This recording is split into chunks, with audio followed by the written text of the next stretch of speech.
Hey, what's up YouTube? Coming back with another World of Tanks video today. As you guys see, I've already made two World of Tanks review videos, both on the first one being the T110E4 Tier 10 American Tank Destroyer review, and number two on the E3, which is also a review.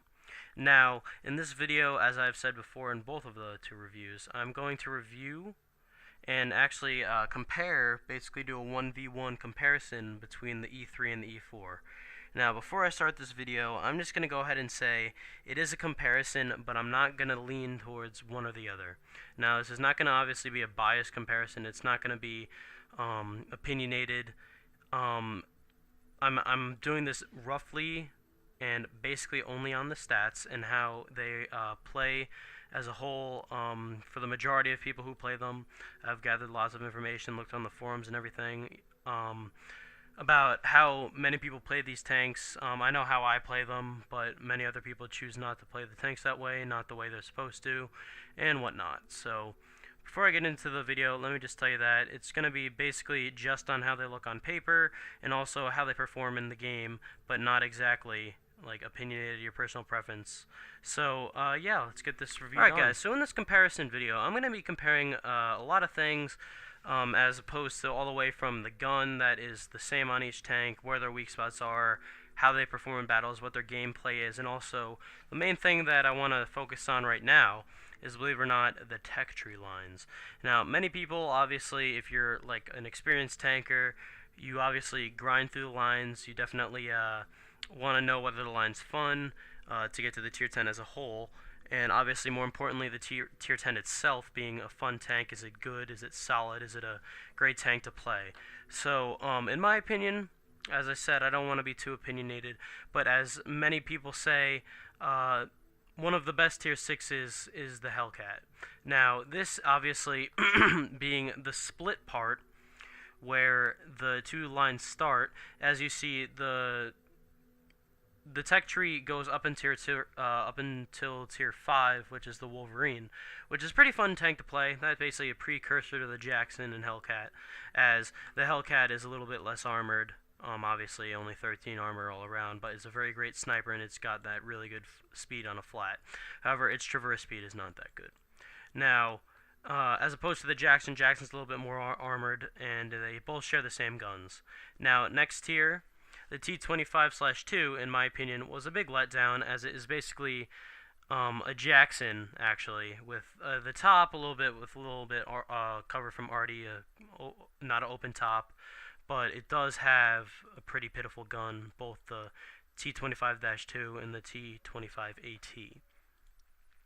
Now, as the next tiers goes on, if I was to say which would be more fun, whether T28 or the T28 prototype, I would say they both suck. Now, this being said, it's not necessarily because of the way the stats are, it's just the gameplay itself. I find that they're very obviously slow tanks, and just the way they are, they say they have very good hull armor, but in my opinion, now that the new gold shells are for credits and just the amount of hit points that they have, they just don't survive. And also, their guns are okay, but you could get basically the same gun, in my opinion, on the T34 premium tank as a heavy, as opposed to a tank destroyer, which is basically their top gun is like the T34's gun. So it has a pretty decent gun. It's just the way they play and the way the T28 prototype's open top, and the T28 just has no armor on top from already. Also, they just get shelled away easily. Now this is where the line really takes a break, and this in my opinion is where many people start seeing differences in the line. Obviously, you're going to see, yeah, there's no turret from tier 7, but those tanks basically, they have the same playstyle, really, as the T25-2 doesn't have enough armor to go out and be like a support tank, but so that snipes too. Now, these also, both snipers. Now, this is where it gets different. The T30 is a T34 with a insane cannon, obviously the 155 T7 that they all get. Now, the T30, being like a T34, has hardly any hull armor and does that hull down position, and its turret armor is basically god mode. It's insane. Now, from a front, if you're looking at a T30 that's hull down, you are going to be scared shitless, and you cannot pen that thing. especially at a good hold down position. If the player's smart, they will hide their cupola. Especially on reload, they'll put their gun up and stuff like that. That's going to continue to make it harder to pen them. And the T95. Now this tank is a rolling fortress. Now this is where I have compared in my last video on the E3 at the T95 compared to the E3 has more effective armor and it's lower to the ground, although it is a bigger arty target. But the T95 does have that advantage where if the arty does not directly hit you, it has that skirt armor to really absorb a lot of damage. Now T95, as you can see, is basically a T28 with huge tracks and lots more armor. So that's just a cool thing to look at. The T30 basically plays more like a heavy. T95 has its own playstyle opposed to any other tank in the game. It's very slow, as you see, 13 kilometers an hour, a very bad traverse rate. Once you get spotted in that thing, you will get shelled by arty if you're not arty safe, and it's really good at sniping and holding down positions, but at the same time, it's one of the most tentative tanks in the game for its gameplay. So that's basically where those two lines split off, and now obviously the E4 and the E3 are going to be way different.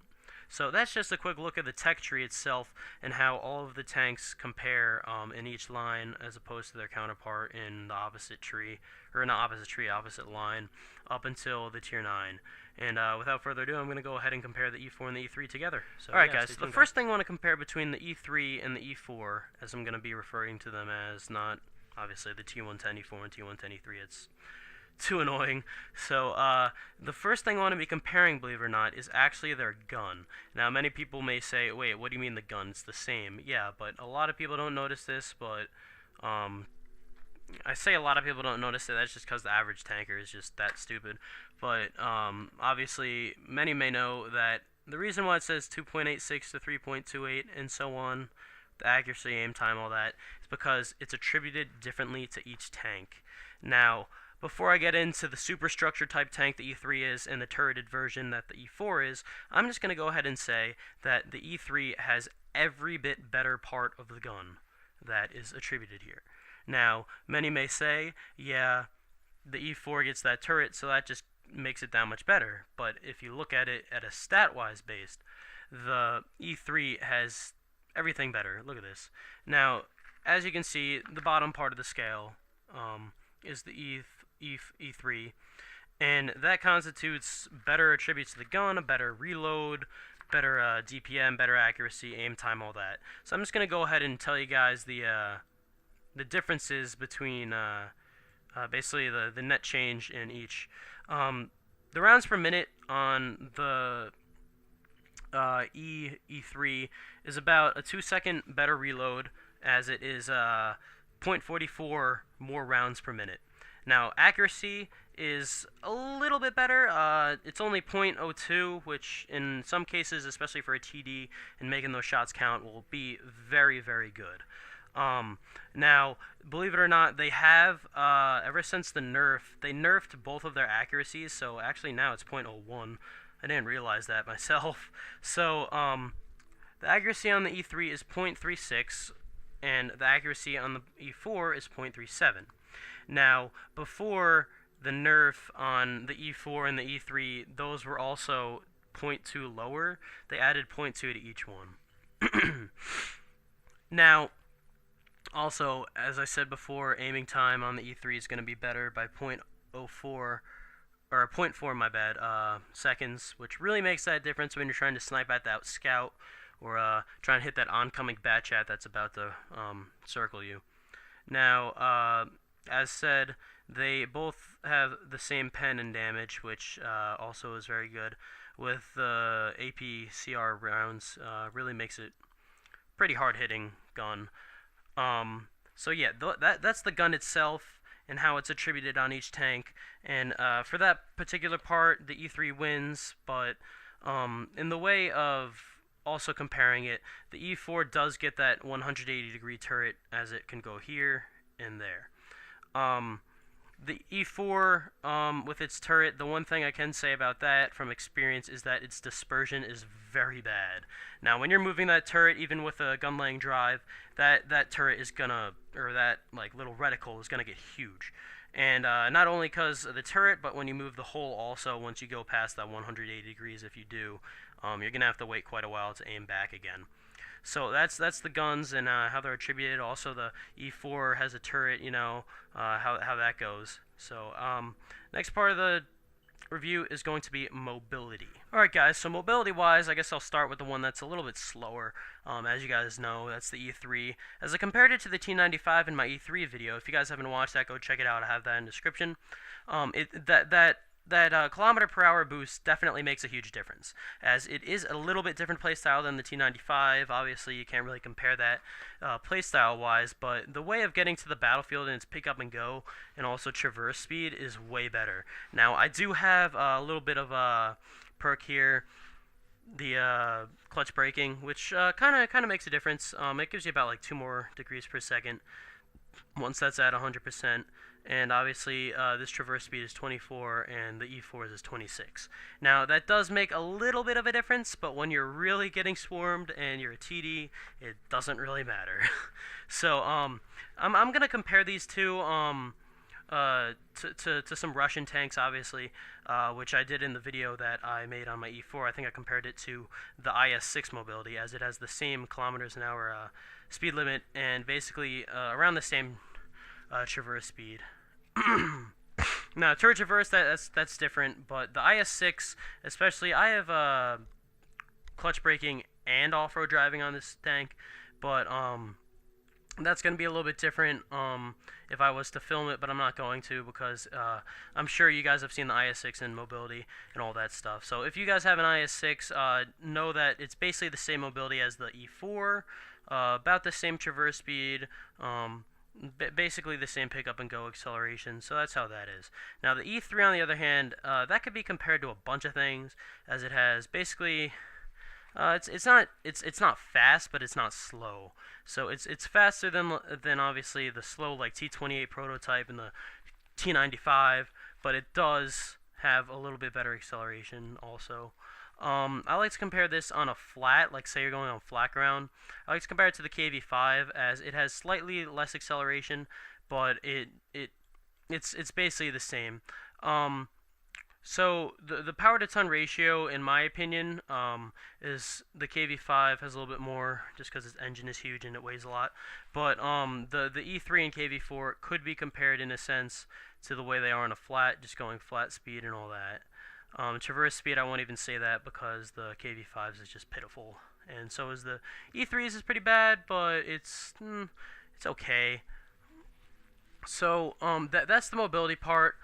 Basically, the pros of the E4 mobility wise win, just because it is faster, it acts more like a heavy, which I'll get into later, and it has that pick up and go where, especially if you're going around corners with that turret, you'll be able to do that peek shoot, come back, get your reload down, peek, and then shoot again, especially when other people are reloading. So E4 in ways of mobility actually does win. This isn't opinionated, obviously, that's just how it is. So yeah, next thing I'm going to compare is basically the play styles, and this is going to be from experience and also the way that others have described on the forums, and how basically you should play the tank. Like I said, many people they have their different opinions, but for the most part the community agrees on these particular Alright guys, so in the differences in the perspective of the play styles, the E3 and the E4 have very different play styles. E3, as it has the more accurate gun, is better at sniping and has a little bit more like side armor if you're angling, and a little bit better, it could take more shots at range. So you won't be getting penned in the E3 really at range, except by like another really accurate tank destroyer firing gold or stuff like that. So the way the E3 really plays is it's more of a it's a sniper, and it can hold down positions like flanks, all that good stuff. Basically camp it out, snipe up people out of range, and also break the line of defense after most of the break the final lines of defense as you move up and as the game progresses. So how I like to play the E3, if you guys didn't see my review, is like I said, I stay back, camp a little bit, snipe out some targets. As the game goes on, you start moving up as the enemy defenses get weak, and basically clean up around that. And that's how you play the E3 for the most part, as all the people will agree. I mean, if you don't play it like that, you probably don't have good stats or whatever the hell. So, next, getting to the E4. The way the E4 plays is similar to that of a heavy, believe it or not. Like I said before, it's a heavy with an insane gun. Now, many people have said this, but I don't necessarily agree with it. People say that it does a better job at being a heavy than many other heavies in the game, which I guess in a sense, but not necessarily at tier 10. All tier 10 heavies, in my opinion, are basically heavies. Maybe the Mouse E100 are a little bit different, but they're still heavies. They're heavily armored, and they play as a heavy, and they brawl and all that. So the way the E4 plays is it's a support heavy, but it also defends. So if you want to in the E4, you can snipe, but it's not necessarily a long range sniping. It's more medium long range, as you want to hide your hole and just basically the way the E4 plays is you try and do sniping but not be spotted. Now the E3, you can afford to be spotted while sniping as long as there's not already dialing in at you, as people won't pen you at range. The E4, however, has a different way of doing that, as it can be penned at range, as I'll get into in the next comparison, all the armor values and everything. So the E4 can break the line of defense easier than the E3, as you don't really have to wait for people. It does a better deal. It deals better with brawling, but obviously, as it's a tank destroyer with the long reload, ever since I hit the E4 with the nerf, its reload is just shit. So, the E4 does best with other tanks, basically holding a choke point, trying to break through the lines of defense, and just doing that. So, if you were to get to E3, that'd be more of a sniping tank. If you were to get the E4, that'd be more of a support heavy, if you will. Many people say the E4 is a phony tier 10 tank destroyer, as the E3 rather is a more traditional tank destroyer, which in my opinion is a true statement. Next, I'm going to be comparing, like I said, the armor values. And these armor values, as stated, many of the tanks in the game, they say they have a certain amount of armor, but that's obviously distributed differently. So, yep, and we'll start this right now. So, going back to armor, the E4 obviously has the less values of armor, as I will show you guys right now where they're attributed, how they are, and what you should expect when playing the E4 and E3. So the E4 being 254 millimeters of armor in the front of the tank on the whole, is basically obviously is the whole of the E5, and its armor values are exactly the same as the T110E5. So that being said, the E5 I think has a few drivers ports here, which can be penned with ease if you're at close range. Now the E4 does not have those, and actually as a TD has that benefit of the upper glacis armor without having a weak spot, as the E5 has it.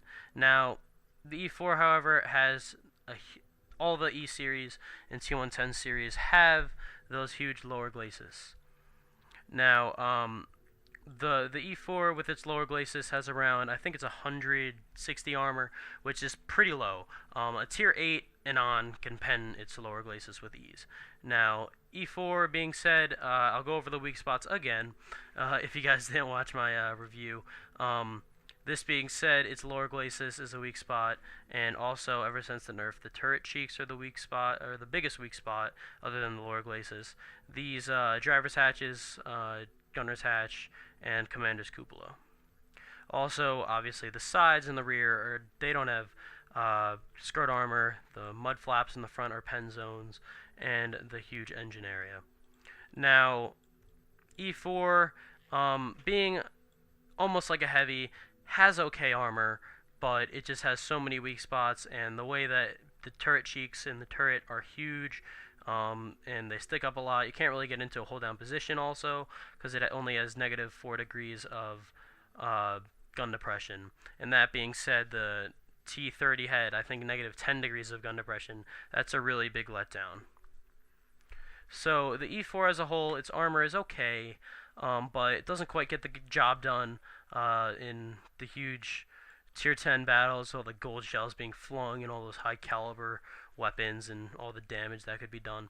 So E4 gets quite a few bounces, but not nearly as many as the E3, and it's comparable to the E5, but its turret is really where it suffers. It does give that extra degrees of looking without turning your hull, but it gets penned just so easily. Now, on the other hand, the E3 superstructure has 102 armor more than the E4. The superstructure being basically the turret part. The hull has, I think, 50 something more. I think it's 51 more. Yeah, 51 more. So the superstructure part, even though they call it a turret on the E4, has 102 more armor. This part being here is the 305 is actually right here, right there, upper glacis, and the gun mantlets on both tanks cannot be penned by any gun in the game religiously. Actually, I think the E3 is actually a no pen zone, as opposed to the E4, which I think with certain gold rounds you can get through this little viewport right there. That's about all you can pen in the mantlet or mantle of the E4. E3 is just a no pen zone. You can't get through there. Also, this part around here and that these parts right here, part of the superstructure, cannot be penned. However, on the sides, like I said before, basically little to no armor. Also, Artie's going to be hitting you there too. And the thing about the E3 is it catches on fire and the engine gets hurt a lot. I see, as opposed to many other tier 10 tank destroyers, the E3 just gets lit on fire while shot in the ass by scouts or hit by Artie or whatever. It also is a big track target, as the tracks are huge, and like I said, the mud flat both on the E4 and the E3 are pen zones. Only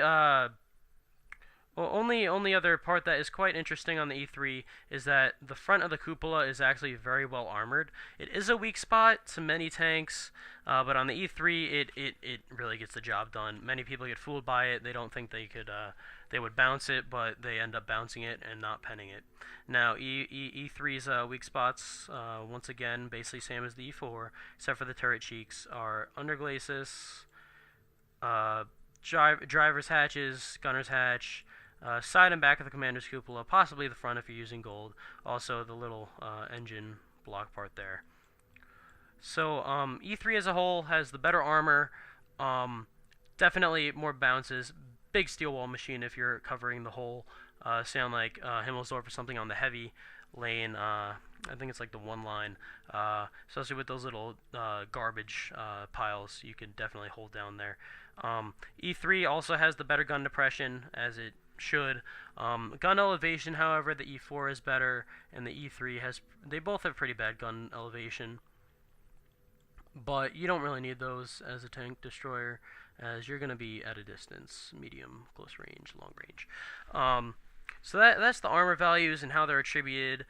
So once again, as a recap, superstructure 102 more, hull 51 more, and the lower glacis, also I forgot to say on the E3, is it actually gets quite a few bounces up on this little part right there as it's curved, but as you get further down, especially in the corners over here, they're flat, as that's where the rounding goes off. They get penned really easily. On the E4, you could pen anywhere on the lower glacis, really, with ease from tier 8 up. And yeah, so the last thing really to compare, I guess, is not necessarily comparing or contrasting, is what I run on each, consumables, shells, whatever, and crew skills. So yep, stay tuned, guys. Alright, so on the E3, as you guys have probably seen in my E3 video review, I got it during ×5 weekend, and I crossed over from the T28 prototype to T28, and then went up. I only played like 30 games in my T95, as I just free experienced basically the whole tank. Now, at this time, I didn't really care about crew skills and how they would turn out. And I'm basically paying the price now, but I still love this tank. I still have a 58% win rate, even with no crew skills. So yeah. The crew skills that I picked, on the start of these tanks are exactly the same basically, except for E4. Like I said, it's non-applicable on the E3 is the snapshot. Now this is the turret. Turret rotation improves accuracy, but yeah. So as crew skills go, obviously many people have different opinions on this, but this is just how I do it. Obviously, until you get 100%, I didn't do it on the E3 because I have crew acceleration turned on, but I did do it on the E4. Many people, what they like to do is they'd like to just put like repair camo or something that's not a perk, and then they retrain to get the perk.